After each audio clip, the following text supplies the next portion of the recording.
Assalamualaikum everyone and good evening. So today we are here again with our second rounds of do's and don'ts in IELTS and second skill, which is speaking, but concentrating only on part 1. What are the do's and don'ts of attempting part 1 question in speaking? It seems easy, but there are a few technical things which we really need to focus on. Alright, coming on to that, you see part 1 is all about you, your hobbies and you, what you do in your life, alright? Your wants and your needs and what you have been doing. So focusing on that, alright, do know what to expect. It's like, what is the examiner expecting from you right from the moment you walk in that examination room or in a classroom, wherever your test is being conducted. You have to well introduce yourself and answer the questions well of what the examiner is asking from you.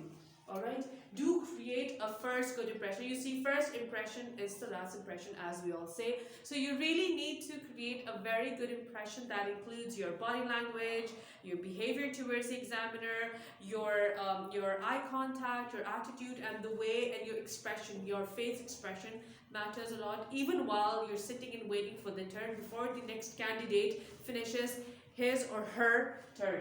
Do pretend you're interested in the questions. Now, this is a very tricky part for most of the students because IELTS questions and the topics seem to be very boring and larger than life questions, and sometimes they're not even relevant.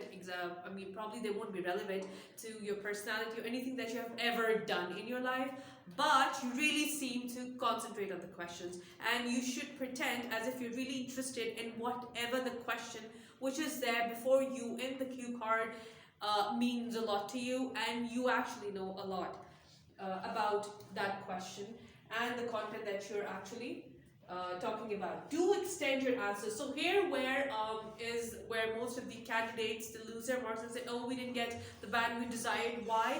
Because you restrict yourself. You're not exaggerating, you're not elongating the answers, which is a basic requirement. They actually want to see you that how well you speak and how much vocabulary do you have and how well you can converse on any diverse topic or content given to you. Alright, do practice. Well, yes, there are many other tricks which will not be mentioned here, but there are many other ways that you can practice your speaking skills before going for your final exam. Alright, coming on, these are the do's, and coming on the don'ts of for IELTS speaking part 1 is don't give yes and no answer. There are questions where they just require a yes, part 1, where they just require a yes question or a no, a why or why not. So you have to give reasons for that. You need to add more a reasoning for the question of your yes, even if you agree, and a reason that if you're not even agreeing with the question. Alright, don't go off topic. Now see, you're given a little time that you need to narrow down the topic. Alright, you don't go off the topic. If the question is about music and you're talking about your daily routine and how you manage music in it, I'm sorry, that's totally off the board. Okay, don't give a no answer. You cannot be saying no for everything that you don't know. Remember, you're there to pretend.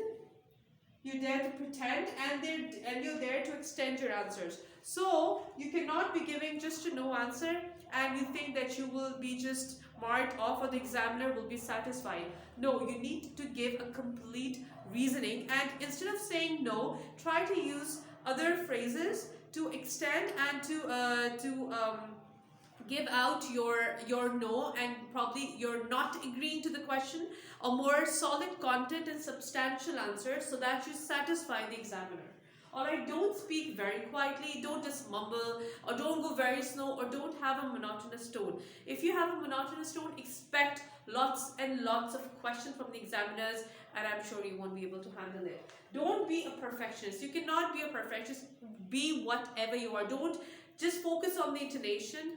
Don't go over the board for your pronunciation. Don't be thinking about the grammatical rules. Alright, just speak with the flow. You might not, even the examiners knows, they know that you are not a perfectionist, and you come, and there are lots and lots of thousands and millions of candidates coming from different walks of life and from different nationalities where the English might not be at the top of the line, but they do give you that edge. The only thing that is that they don't expect you to just sit there quietly. Alright folks, so these were the few do's and don'ts of part 1. Wait for the next video for part 2, do's and don'ts. Have a great day.